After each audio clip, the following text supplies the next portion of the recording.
will never be able to to protect the helicopter. Hello everyone, hope you're doing well. Today we are going to go over the aviation side of the suggestions passed to developers for May of 2022. After having a look at the ground stuff, it's now time to have a look at the other major side of things, and there's a little bit for most nations in this one, so a decent amount overall. Always nice to have a look at these suggestions, so let's get into it. The first suggestion is for the Germans, and it is the Focke-Wulf FW187A-0 Falk. This is a twin-engine design from Focke-Wulf, and it is kind of an interesting one. And basically, the development of the 187 started on the Focke-Wulf's own initiative in 1936. By the way, Falk means falcon, so that's its general name. Kurt Tank had high hopes that the Focke-Wulf 187 would please the RLM, which was the Ministry of Aviation in Germany, and hoped that a serial production would be ordered. The 187 was designed from the start as a twin-engined, low-wing, all-metal aircraft. The intended power plants were DB600s with 960 PS. The DB engines, however, were initially unavailable, so Focke-Wulf had to resort to the less powerful UMO 210Ds. The first flight of the initial prototype took place on the 10th of April 1937 in Bremen. In the following trials, Hans Sander, who was Focke-Wulf's head test pilot at the time, was very satisfied with the performance of the aircraft. Especially the speed was pretty impressive. The V1 was about 35 to 40 kilometers faster than the Messerschmitt Bf109 with the same UMO 210 engine. And Focke-Wulf decided to build a modified 187 to break the speed records of the HE100 and the ME209.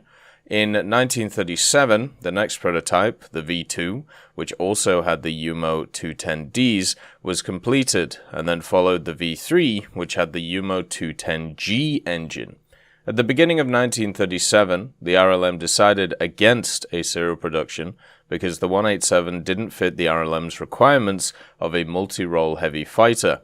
However, the performance impressed enough people at the RLM, and Focke-Wulf was allowed to continue with the construction of a two-seat version called the V4. It was intended as a heavy fighter that would be placed between the Bf110 and 109. The V4 was also the pilot run for the A-0, of which 5 were built in total. Test flights of the V4 were conducted in October of 1938 until February of 1939. The V4 was followed by a few more prototypes from V5 to V8 with different engines ranging from the UMO 210G to the DB605A. Although none of the prototypes with the DB601E or DB605 engines were completed. However, the V5 with two 1100 PS DB601V engines and an experimental evaporating cooling made test flights starting in late 1939 and achieved an impressive speed of 635 kilometers an hour near ground level in following trials which continued until February of 1942. Initially, the A-0's armament consisted, according to Herman, of two MG-17 7.92mm machine guns in the nose and two MG-151 cannons in the wing roots, lower part of the fuselage. However, considering the A-0's manufacturing date of 1938, it is debatable if the cannons were actually MG-151s or just MGFFs. Later, when the few completed A-0s went into service, the armament was increased with two additional MG-17s above the already fitted MG-17s, and at this point the total consisted of 4 MG-17s, machine guns, and two 20mm MGFF cannons. A rearwards-facing MG-81, controlled by the radio operator in the back seat, was planned, but judging by available photos, never fitted to the A-0s that went into service.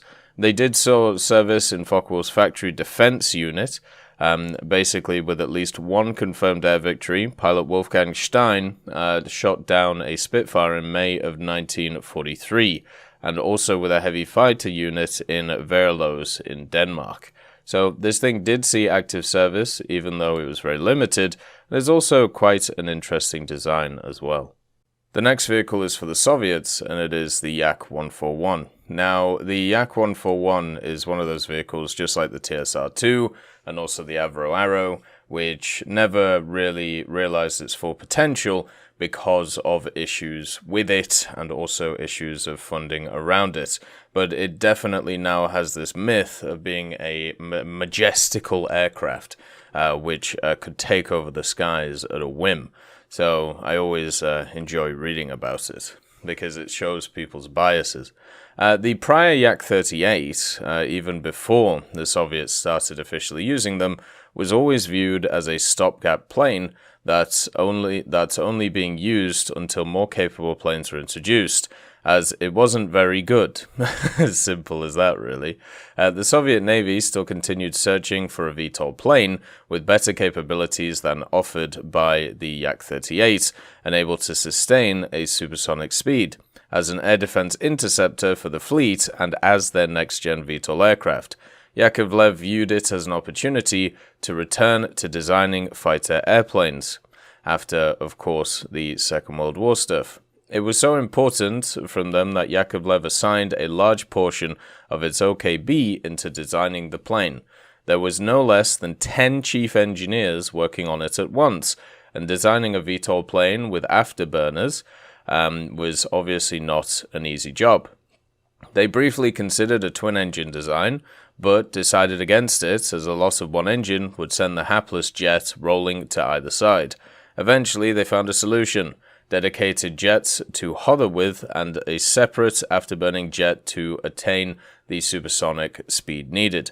The afterburning jet was the Soyuz R-79V300 turbofan with a 24,000 pounds of force thrust dry and 34,000 with the afterburner, while the hover engines were RKBM RD-41s, which had 9,400 of the thrust each. The heat of the engines meant that any part subject to it during landing was made of titanium, and at least 26% of the freestyle was graphite or composite materials. Nevertheless, it built up so much heat that hovering the 141 for more than 2.5 minutes was exceedingly dangerous.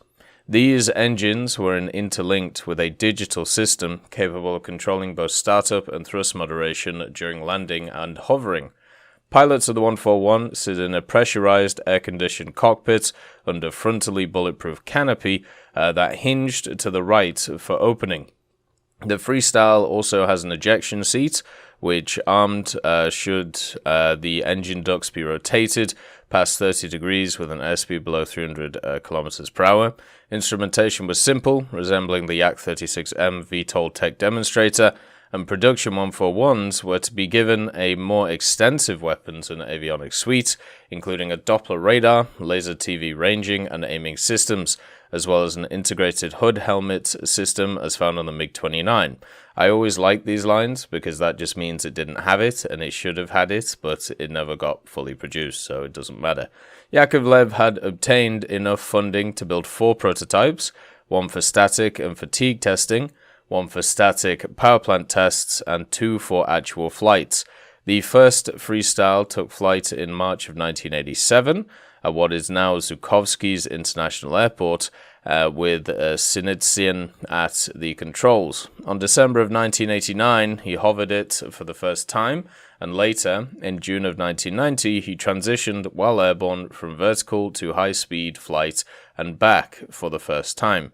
Throughout the testing, the freestyle was impressively maneuverable and even broke several world records.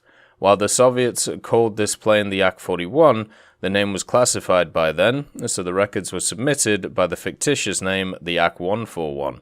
This is the name the Western world now uses for the plane.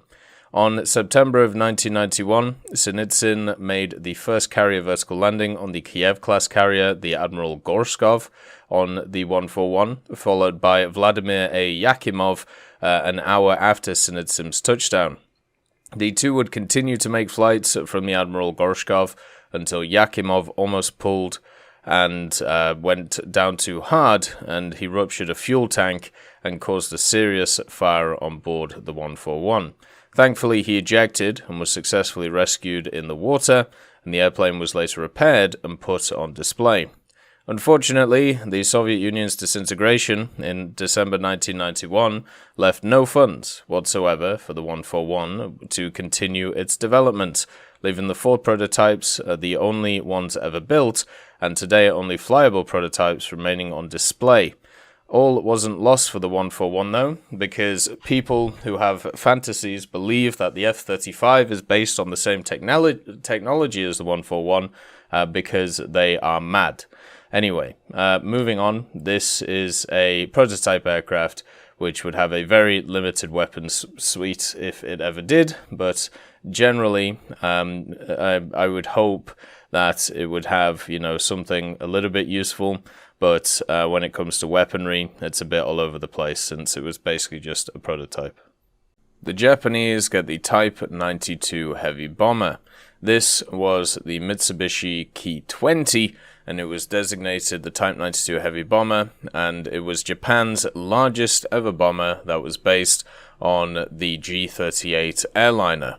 This was the largest aircraft in Japan, so sometimes the bomber is called the Type 92 Super Heavy Bomber. The plane was a license-produced K-51, which was the bomber variant of the J-38, and that was modified to equip gunner turrets on the wings and also replace the engines. First and the second plane using the same materials and special parts imported from Junkers, and then the third plane used materials made in Japan with some more imports. It started as a project in 1928, and generally it was too big, so the landing sequence was very rough. When landing, they put down bamboo rods that they called the blindness rod, or the landing rod from the cockpit. The rod had small bells on it, and just before touchdown, the bells would ring. When the bells ring, the captain would command the crews to run the tail and pull the control ring to touch it down in a 3-point state, which is just fantastic to think about. The maximum bomb load of this would be around 5,000 kilos, which would be quite nice. It could carry 8 100 kilos and 36 50 kilos as one of its bomb loads. At the same time, its armaments, it had 3 77mm Type 89 twin MGs, 2 77mm T1 single MGs, and 1 20mm Type 94 in various defensive positions around the vehicle itself. A massive bomber, which could be a little bit of fun.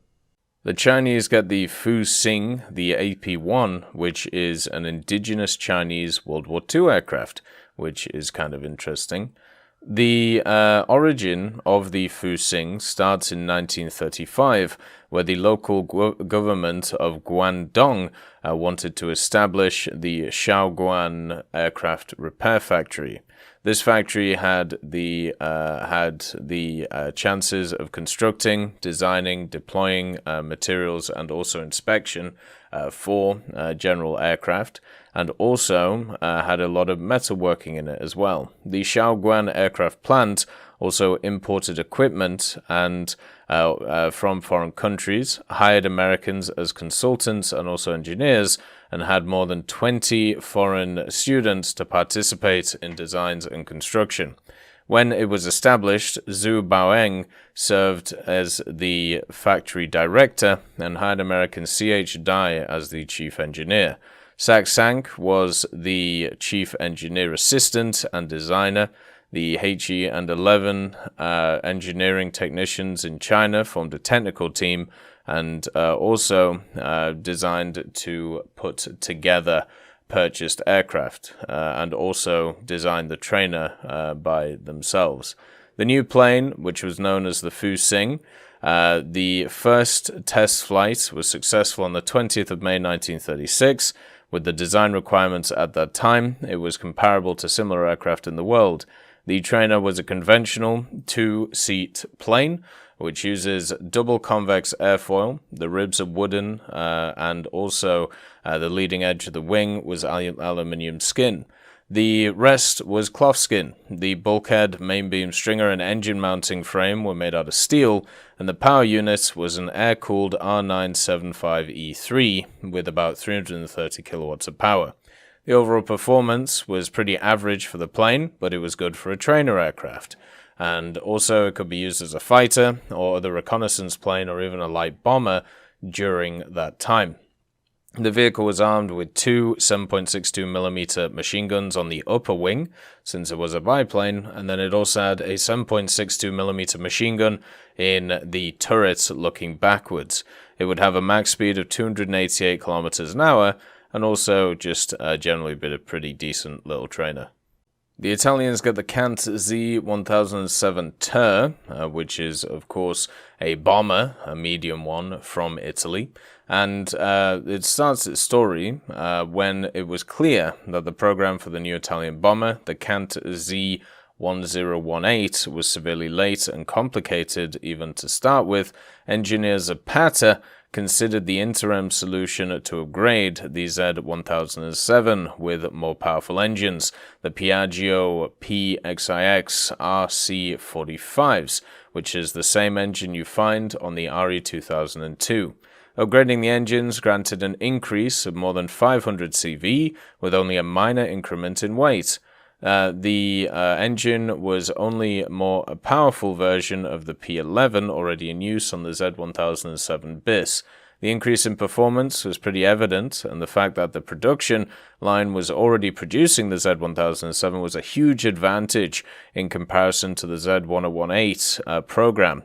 Which basically meant that some said that the Z1007 Ter was actually a negative factor for the whole Z1018 program itself. It entered service in some units in February of 1943, but less than 90 aircraft were ever produced, and at the Italian surrender, most of them, at least 33, managed to flee to the south and continue the war with the Allies. The co-belligerent Z1007 bises and Ters contributed by delivering supplies to Yugoslavian troops until April of 1945, or the 14 Z1007s remained with the ANR, although it seems that they were never used in war operations.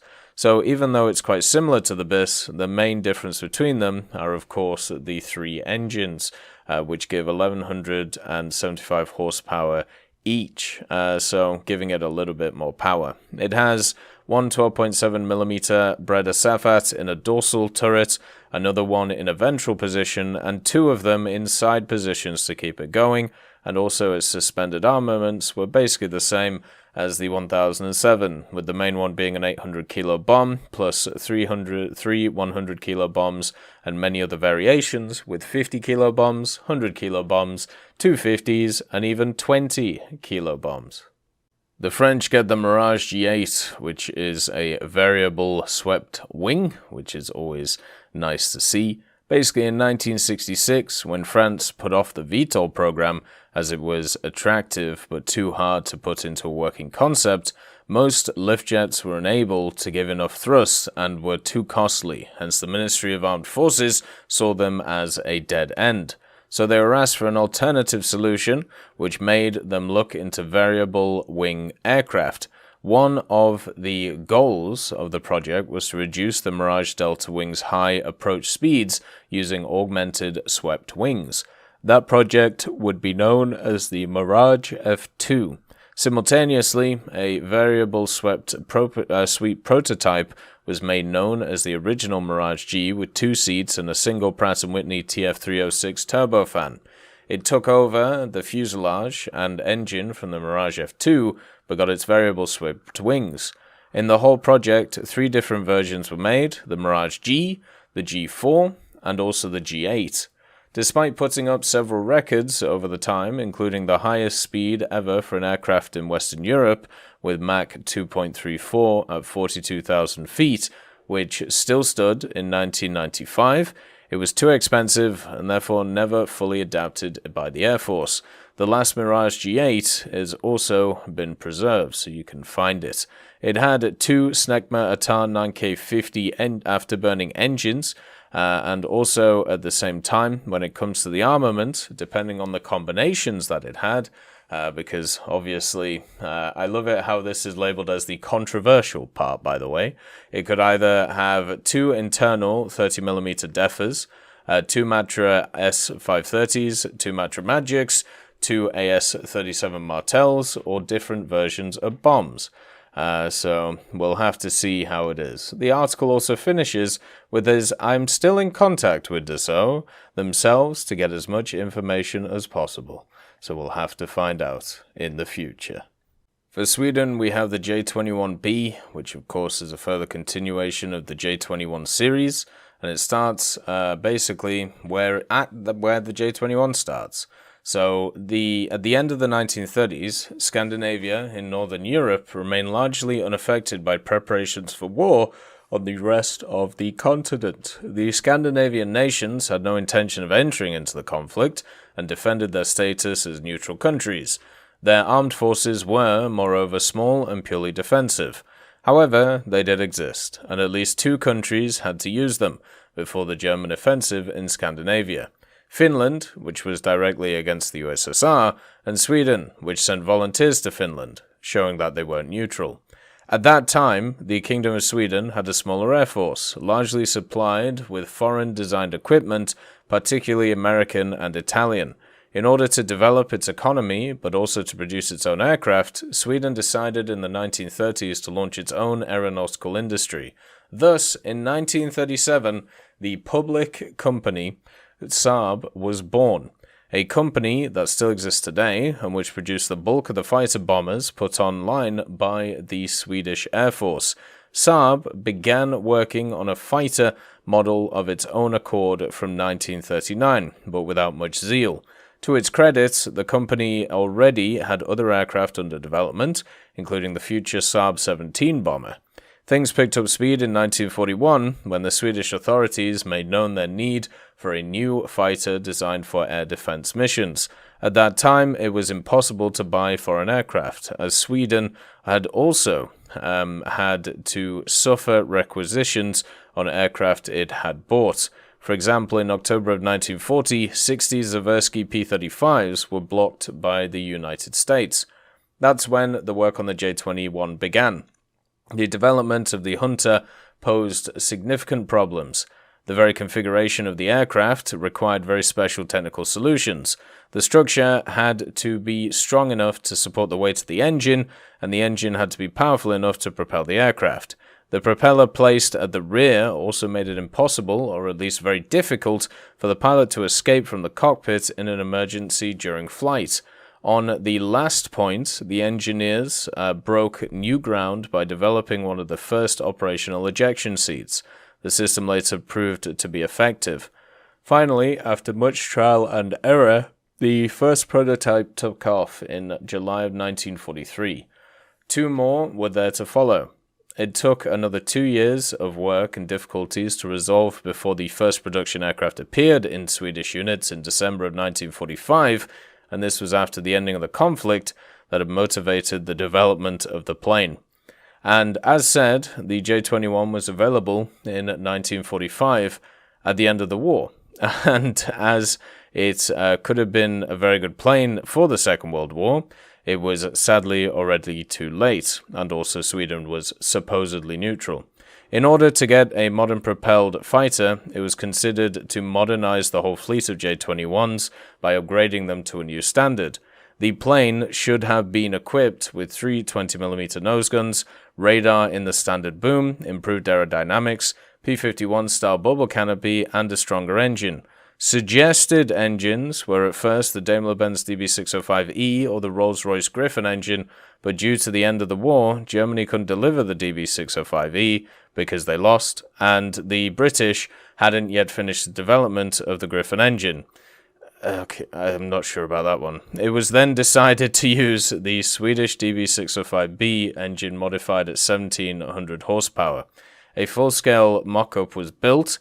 Studies revealed that the prototype should have been used on the that the prototype should have used 70% of the J-21 airframe, but due to the jet age, the project was scrapped at the end of 1945 due to the Saab project. So basically, it never really existed, is what we're getting from this.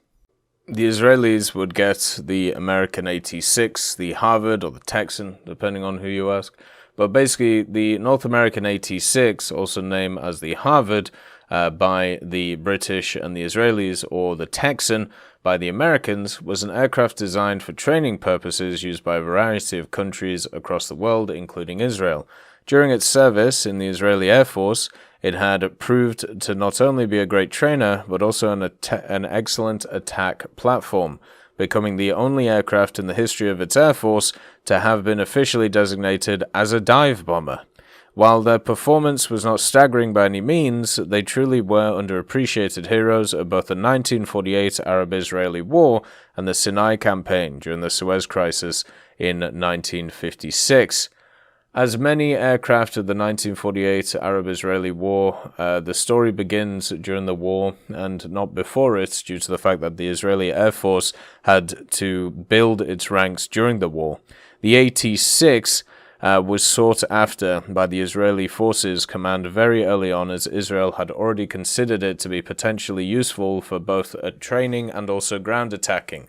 Reports had shown that the acquisition attempts for this aircraft were made as early as May of 1948, but was stalled due to the American embargo shipment of weapons to the Middle East. The first of the Harvards made it to Israel on the 21st of October 1948, marked as agricultural machinery, with 6 Harvards being assembled by mid-November. In all, by the end of the war, 17 Harvards would join the ranks of the infant Israeli Air Force.